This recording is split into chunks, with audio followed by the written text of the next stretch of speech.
Voilà, il faut que ça soit bien carré et tout. Voilà.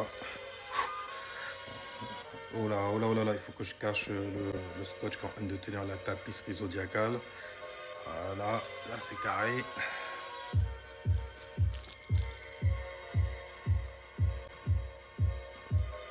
Parfait. Alors il n'y a plus rien à faire. Tout est arrangé, tout est nettoyé, tout est propre. Mince, il y a sûrement un truc à cogiter. Il y a sûrement un truc qui ne va pas. Il va falloir que je réfléchisse à ça. Et ça va rester comme ça, dans la tête d'une vierge, gars. Les factures sont payées, la bouffe est préparée, en train de cuire dans l'autocuiseur multifonction, parce que c'est pratique ça. Vous savez que pendant tout le temps que j'étais en train de parler, j'avais en fait un poil blanc qui sortait de ma barbichette. Faut que je retire ça. Là, tout est pas. Si je dois en retirer un, je dois tout retirer carrément. Bordel, pourquoi j'ai fait ça? Je vais me bloquer sur ça. On va rentrer dans cette vidéo quand même et on va laisser de côté tous ces chichis, tous ces petits détails qui sautent aux yeux de manière naturelle au signe des vierges. Il faut que ça soit carré, il faut que ça soit parfait, il faut surtout que ça soit pratique, utile. God damn, so why you wanna go to that? Comme d'hab, on va se servir de la 4e dimension afin d'extirper en fait suffisamment de connaissances pour identifier les personnes qui sont de ce signe-là, qui sont nées dans ce mois-là, le mois de septembre, le mois où l'été s'arrête, la fin de la jeunesse. Ben oui, la Vierge représente la 6e maison qui symbolise la fin de la jeunesse. Ben oui, il y a le retour du Fils, il y a le retour du lion, le retour du soleil qui revient, qui revient à la maison quelque part, tu vois. Après avoir bien expérimenté en fait tous les autres secteurs, bélier, taureau, gémeaux, cancer, lion, tu vois. Le char d'Hélios poursuit toujours son chemin. Et là, il s'arrête à la maison 6, qui a donné naissance donc au signe des vierges.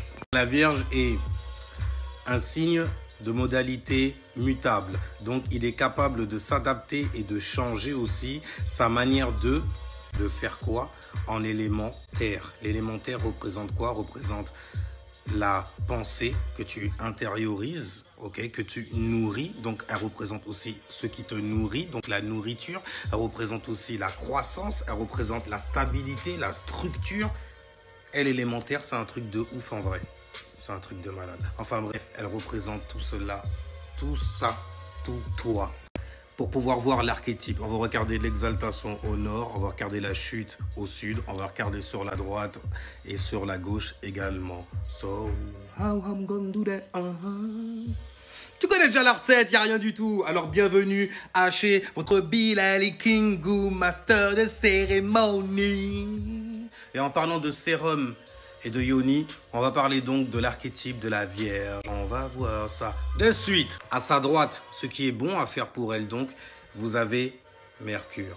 À sa gauche, à l'opposé, ce qui est vu comme étant à l'ouest donc, et qui est à l'ouest aussi, vous avez donc Jupiter.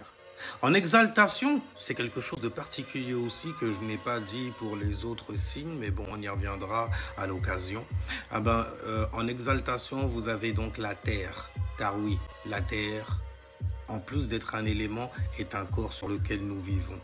As above, so below, notre corps physique est représentatif de la mer. Cette mer-là aussi avait un nom particulier, on l'appelait Déméter, le démon éthérique. Parce que la Terre gouverne les taureaux et elle est en exaltation en fait chez les vierges. Maintenant, ça s'explique tout simplement parce que le soleil est en train de traverser, ce qu'on appelle le point vernal aussi, il est en train de traverser en fait la maison des vierges. Vous voyez, le lion, il passe là, donc le soleil il passe ici. Ça veut dire qu'il va aller en chute. Donc il commence déjà à illuminer. Il entame littéralement sa chute. Là, il arrive ici, en fait, là, il gouverne chez les lions. Et quand il est chez les vierges, en fait, il a pris suffisamment en fait de vitalité, suffisamment d'expérience en fait des autres maisons derrière lui. Oh, attention, je vais me résumer le voyage de Héru au premier horizon. D'accord? Alors, vous avez donc le bélier. Le signe du bélier, c'est « je suis ». Donc, c'est la personnalité de Dieu. Ensuite, vous avez le signe du taureau. Le taureau, c'est « j'ai ». Donc, c'est littéralement les possessions même. de Dieu. Ensuite, vous avez la troisième maison qui a donné naissance au signe des Gémeaux. Et les Gémeaux, c'est je pense, donc je communique sur ce qu'il a. Et vous avez ensuite le signe des Cancers. La quatrième maison, c'est je ressens. Là, il se connecte à ses émotions, à ce qu'il a. Et ensuite, vous avez donc le Soleil qui va dans la cinquième maison, la maison qui a donné naissance au Lion, ce qu'il désire, ce qu'il exprime, qu'il a. Et ensuite, vous avez la maison de la Vierge, Goddamn Virgo, la mère en gros, celle qui travaille, celle qui analyse son quotidien, qui met tout ça en pratique, le signe de la praticabilité, mutable, qui exalte en terre. Une fois que le Soleil entre donc dans la constellation de la Vierge, lorsque vous êtes sur Terre, les corps qui vont naître à ce moment-là, en fait, vont bénéficier d'une certaine énergie qui sera dégagée, filtrée, passera par le fameux portail qu'on appelle Hélios. La lumière, le soleil, c'est lui qui va te donner, en fait, cette caractéristique. Alright, for real. Et c'est vrai, wherever I go, she go. Pourquoi? Parce que tu embarques ton corps avec toi. Et qui c'est qui le dirige? Ton esprit. Donc pratiquement ton environnement. Et qui c'est qui le dirige? Ton mental donc. Qui c'est donc qui navigue dans ton esprit? Tu navigues dans ton esprit grâce à ton mental. La planète qui est liée justement au mental, qui est liée donc aux pensées, à la communication, à l'analyse aussi, à certaines connaissances également, c'est celle qu'on appelle Mercure qui est à la droite en fait de la mer là je vais dire. Réflexe en fait premier quoi, littéralement, dès que tu ouvres tes yeux en gros, ah ben, tu es sur Mercure. Mercure c'est la pensée rapide littéralement, tu vois, c'est la pensée consciente sur le monde qui t'entoure, c'est pour ça qu'elle est très en lien avec ton soleil. Maintenant, ce qui est bon à faire naturel, le premier réflexe limite c'est aller à droite pour les vierges, donc c'est analyser, critiquer, donner son avis, penser sur certaines choses, essayer en fait de donner des formes justement à leurs pensées. Bien sûr, ces pensées-là, il faut qu'elles soient pratiques. C'est pour ça que ça vous donne des personnes qui sont très introverties, qui sont très en retrait, qui aiment, tu vois, analyser tout ce qu'ils peuvent littéralement analyser et qui vont choper, que ce soit dans le langage, dans la manière de parler aussi, le petit détail en fait, le petit diable en fait, qui se cache. Que Mercure, c'est une planète qui est très jeune. Ça les pousse justement à aimer analyser les choses, donc à être curieux quelque part et donc à enquêter, à ramener, voilà, la Vierge en fait c'est l'enquêteur qui va ramener en fait l'assassin, le meurtrier, qui va enquêter sur lui, qui va le trouver en plus, tu vois, et qui va le ramener en fait à le signe qui vient après les Vierges à la Balance. Et qui c'est qui le ramène? Le Scorpion. Il y a plusieurs additions au niveau des énergies qu'on peut faire et il faut faire attention à ça aussi. C'est que à votre droite, les Vierges, on a Mercure qui nous permet donc de penser et d'analyser. Dans un élémentaire, en plus, ça veut dire qu'on va vraiment nourrir ses pensées de l'intérieur. C'est pour ça qu'on paraît un peu réservé, un peu introverti. Sur le signe de la Vierge est comme ça de toutes les façons. Certains. Mais si jamais on voit seulement le signe même de la Vierge, c'est la croissance, l'élémentaire. Il faut que les choses soient pratiques. Il faut que, par exemple, si je plante une graine, je la vois pousser. Là, je vois que ce que j'ai mis au travail, ce dont j'ai accordé de l'importance aussi, ce que j'ai essayé de parfaire pousse magnifiquement bien, de manière parfaite. J'ai aidé quelqu'un, je lui ai donné un conseil. Je l'ai aidé en fait à se sortir d'une situation, à y voir plus clair par exemple, à arranger sa vie, à parfaire même carrément son confort. La Vierge, signe de service, au service de tout le monde quelque part. Et ce qui te donne justement au service de tout le monde quelque part, parce que c'est pas non plus tout le monde, même si c'est ça qui te fout dans la merde quelque part, tu as Chiron aussi à droite. Ouais. Chiron, en fait, c'est pas une planète, c'est une astéroïde qui se trouve à sa droite aussi, qui travaille donc avec Mercure, qui lui-même travaille avec la Terre, qui exalte chez les Vierges. Donc, tu as Mercure qui rend curieux sur plein de choses, etc. Chiron qui donne cette curiosité-là, la faculté en fait d'être pratique pour les gens autour d'elle, donc pour aider les gens, ce qui rend la Vierge un signe de service. Et vu que ça concerne les choses qui sont terrestres, car pratiques, il y a la Terre qui exalte. Donc ça veut dire qu'elle ne fait que ça H24, c'est comment faire pour que le bail soit bien, parfait et tout ça. Et il y aura C'est là que le bas blesse. Parce qu'on est dans un monde, en fait, qui est imparfait. Et donc, s'il est imparfait, le Sagittaire te dirait, tout est parfait. Et ça, tu veux pas l'entendre. Tu veux pas l'entendre. Pourquoi? Parce que justement, je parle des Sagittaires, ils ont Jupiter, eux.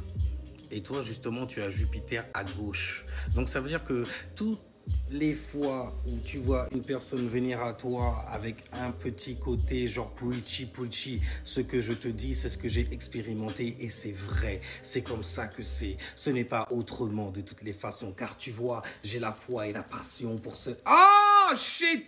La foi, même seulement, c'est mort. Par exemple, les gens qui sont très rêveurs, qui viennent te raconter des choses qui ne sont pas possibles dans le monde physique. C'est une utopie. Alors, tu as le Sagittaire qui parle sur la base de la foi, et puis tu as l'autre Berlu carrément qui... Mais c'est des rêveries, c'est impossible de réaliser ça dans le monde terrestre. Alors lui, il dit il a vécu son bail et tout, Jupiter Yang. Et toi, Jupiter Yin sont encore pires. Ça veut dire... Ok? C'est un rêve. Et justement, ce qui permet de rêver, c'est Neptune. Et Neptune aussi est en exil chez les Vierges, tout comme Jupiter. Et donc, Neptune, c'est les rêves. Ça correspond aussi aux illusions. Donc, la Vierge, c'est quelqu'un, elle voit tout de suite quelqu'un qui est dans ses rêves, qui est dans ses émotions, qui est dans... Voilà. Non, mais ça fonctionne pas. C'est mort. On va expliquer maintenant ce qu'il y a à droite. Have a dream. Ouais, mais non, il n'est pas réalisable. C'est une utopie. Et justement, c'est vu comme étant de la critique, forcément. Parce que oui, certes, le mec a son rêve, c'est une utopie, il est même mort pour ça. Mais toi, la manière dont tu analyses le bail, c'est non, c'est pas possible dans le monde terrestre. Regarde bien comment le monde tourne. Tu es dans des rêveries. I have a dream restera un rêve. Un doux rêve, tout de même. Et, la Vierge, vu qu'il y a Vénus qui est en chute, elle n'arrive pas à se lier même à ton rêve. Ça veut dire qu'elle va l'attaquer, elle va le critiquer, etc. en gros. Pour essayer en fait de le former, de donner une forme en fait à la pensée de base. Et si bien sûr déjà la pensée de base elle est bancale, un genre, eux, ils vont le voir tout de suite, ils vont faire non, c'est pas la peine de parler avec. Non, c'est pas la peine. On a vu ce qui était à gauche, on a Jupiter qui symbolise donc les expériences, d'accord, qui symbolise donc l'expansion de ton esprit par les expériences que tu vis. Vie, Zeus, la vie, les expériences, Jupiter, Zeus, Pita. Alright. Et ensuite, vous avez aussi Neptune. Neptune, ça symbolise en fait la grand-mère. Ok? La maman. Celle en fait qui te permet de rêver. Celle qui te donne même de quoi rêver quelque part. Celle qui te racontait en fait les petites histoires, tu vois, qui te faisait rêver tard le soir lorsqu'elle allait te coucher, par exemple. Maintenant, Neptune, c'est les rêves et l'illusion aussi. Ça symbolise aussi la créativité et l'imagination. Et vu qu'elle est en exil chez les Vierges, Neptune, en fait, leur permet, parce qu'il faut voir le bon côté et le mauvais côté. On va voir le mauvais côté. On adore ça. À gauche, donc, on a Jupiter qui symbolise les expériences. Zeus, la vie. Pita, le père en fait des expériences que tu vis sur Terre, ok? Donc Zeus, c'est l'expansion donc de l'esprit par des expériences, d'accord? C'est la manière aussi dont tu apprends, comment tu apprends, donc comment tu expérimentes directement, tu ressens, tu es dedans, tu vois, tu le ressens carrément. Et tu as Neptune. Neptune, c'est les rêves, c'est l'illusion, c'est la créativité, c'est l'imagination aussi. Et vu que tout ça, c'est en exil, Jupiter, qui gouverne justement le signe des poissons, qui est l'opposé des vierges, et en exil. Ça veut dire que son effet en fait sera beaucoup moins fort et que vu qu'elle est à gauche, elle est à l'ouest, une vierge en fait, quand tu viens devant elle pour lui apprendre, mais quand je dis lui apprendre, c'est pas lui donner de la connaissance, tu vois, c'est carrément lui donner du savoir, ce que tu ressens, sens. Avec Neptune, c'est carrément lui donner en fait tes rêves. Lui expliquer des rêves, lui expliquer des choses qui ne sont pas terre à terre, des choses qu'on ne peut pas justement mettre dans le monde terrestre. On ne peut même pas mettre en fait de la... Tu vois, on ne peut pas modeler le bail. Moi, je suis mutable. Terre, je suis comme de la boue. Quand tu vas me présenter une idée, je vais essayer de la modeler, tu vois, de bien voir est-ce que ça prend forme, etc. Est-ce que c'est pratique aussi? Est-ce que ça peut nous aider quelque part? Est-ce qu'on peut parfaire ton bail? Juste le réaliser, déjà, ce serait parfait. Mais la manière dont tu viens me le présenter, et comme moi j'ai Neptune qui est en exil, elle ne veut pas faire ce travail-là, d'être dans tes rêveries à toi. Non, je ne veux pas expérimenter aussi ce que tu as expérimenté. J'ai pas besoin. Chaque personne a son expérience de toutes les manières. Tu vois, donc c'est en exil. Donc quand tu viens pour essayer de leur donner, oui, tu sais, il faut faire ça comme ça, nanana, déjà, t'es qui? Parce qu'il y a toujours l'ego qui est là, l'ego de la Vierge, c'est non, je suis mutable, j'ai la connaissance. J'ai la connaissance dans le sens, en fait, je sais comment être pratique sur Terre, j'ai plein d'exemples, etc. D'accord, donc on n'a rien à m'apprendre là-dessus. C'est plutôt moi-même qui devrais te donner un conseil parce que je vois justement que tu as mal boutonné en fait ton bail ou bien que ce bouton-là ne correspond pas à ce bouton-là. Qu'est-ce qui s'est passé? Tu as cru que ce détail allait m'échapper. Enfin bref, tu vas toujours voir. La Vierge, elle est chaotique un jour, mais Chiron, tu sais, c'est le... Elle sait en fait te donner des conseils sur comment ne pas être chaotique, sur comment être bien, parce qu'elle a la connaissance, l'essence même, la praticabilité. C'est logique de faire ça comme ça pour que ça fonctionne. On est sur Terre ou pas? Merde, tu vois? L'atmosphère, justement, c'est ce qui vous montre que vous parlez justement avec une vierge. Cette espèce de snobisme, et de snob. Il roule des oies, non mais n'importe quoi, non mais vraiment, vous pensez vraiment... C'est pour ça d'ailleurs que l'air de rien, les hommes qui sont du signe de la Vierge font très féminin dans leur manière en fait de faire ou d'être. Quand je dis féminin, ça n'a rien à voir avec le ah, c'est un homo ou c'est un pédé. Ouais, bon, les gens sont tellement, tu vois, genre. Et surtout aussi que comme la Vierge, c'est un signe qui est féminin, les signes qui sont féminins, ils n'aiment pas être, tu vois, au soleil, à la vue. Ils aiment bien rester en retrait, en gros. Donc, ça vous donne des personnes, justement, qui sont très réservées. C'est un élémentaire qui est mutable, il va être très sur ses pensées, en fait. Il va nourrir, et justement, à force de nourrir de l'intérieur, eh ben, c'est ce qui peut faire que on a des préjugés sur les gens, sur les choses qu'on nous présente aussi également. Ouais. Maintenant, qu'est-ce qu'il y a d'autre encore? Je pense qu'on a fait le tour, plus ou moins. Alors, en exaltation, on a vu qu'il y avait la Terre, les choses terrestres. On adore en fait que les choses soient bien programmées, bien structurées, bien faites, que l'on voit les choses même s'activer, être en mouvement dans la Terre même, c'est magnifique. Planter une graine, la voir pousser, c'est magnifique. Donner un conseil à quelqu'un, voir cette personne en fait arranger ça live carrément, c'est magnifique. Et surtout, ce que Vénus nous apprend lorsqu'elle est en chute chez nous, c'est à justement arrêter de donner notre amour sur les choses terrestres. Même ce qui explique et qui renforce le fait que l'on puisse dire que la Terre, l'élémentaire, est un élément en fait qui est en exaltation littéralement chez la Vierge. Je dis l'élémentaire, mais je parle de la Terre même. Donc les choses qui sont physiques, les choses qui sont pratiques. Okay? Le fait que Vénus chute et qu'on ne voit pas en fait l'amour dans la romance dans certaines choses, etc. En tout cas là où on devrait la voir, parce qu'on est trop terre à terre, hein, genre. C'est pas logique qu'on baille là, c'est vraiment pas logique. On peut pas tout simplement. C'est un rêve. Alors, les trucs rêveurs un peu, oh, je l'aime, c'est mort. C'est la passion, oui, je sais, les gens ont des émotions pour certaines vierges parce qu'elles ne le savent pas toutes. En fait, elles ne le savent pas toutes parce que c'est vrai que la manière dont on vient, par exemple, donner des conseils ou bien qu'on vient en fait exposer en fait un avis, surtout quand c'est le nôtre, vu que Vénus est en chute, on n'arrondit pas les angles. Ça veut dire on le balance et puis même on a l'impression en fait qu'on est agressif quand on le fait, qu'on est frustré et tout. Pourquoi? Parce qu'on a la Terre qui exalte. Comment ça se fait que une chose aussi logique qui est devant toi, tu n'as pas vu ce détail? Non, sérieusement, je suis cerné par les cons, je suis frustré. Et en plus, personne, tout le monde s'en fout. L'attention en fait qui sort de chez de la maison 5 de chez les lions. Tout le monde s'en fout en fait. Je suis dans un monde où tout le monde se fiche complètement, qu'on se fait empoisonner, qu'on est gouverné. Le stress total. Et attention, quand je dis frustré et quand je dis stressé, etc., ça n'a rien à voir avec le fait d'avoir peur. D'accord? Il flippe et tout. C'est pour ça qu'il est activé par tout ce qui est... Rien à voir. Ouais. Un truc peut te stresser sans que tu en aies peur. En ce sens-là, on peut même dire que si jamais tu restes en présence de ça, tu tolères cette chose-là. C'est pour ça que les vierges, il y a un bon moyen justement en fait d'inverser cette polarité en fait sur la critique, sur le fait de donner son attention au monde terrestre parce que la Terre exalte chez nous. Et en plus, notre Mercure nous fait justement analyser tout ça, tout le temps sans arrêt. Il faut le faire sur son signe de terre à soi. Ça veut dire au lieu de tourner le regard et l'attention, l'aide que vous voulez porter aux gens sur les autres, faites-le d'abord sur vous-même. Et puis quand ça marche, vous voyez les bénéfices. Pour finir, en fait, au sud, donc on a Vénus. D'accord?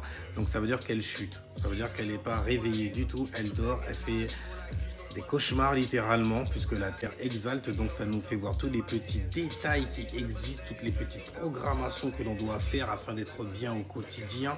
Et en plus de ça, on a Mercure qui nous fait en plus nous focaliser dessus, donc réfléchir dessus, penser dessus, communiquer parfois. C'est très rare. Mais quand ça se fait, il faut que ça soit en fait physiquement, donc de manière pratique. Ok, et ça se fait de plusieurs manières. Par exemple, une vierge a plusieurs manières de, par exemple, payer son loyer, de manger, de se faire à manger, de subvenir à ses besoins. Professionnel de la survie aussi, arrière. Et c'est pas une légende le fait que l'on puisse vivre avec plusieurs personnes. Vénus nous apprend à nous lier aux gens, à faire des compromis avec les gens.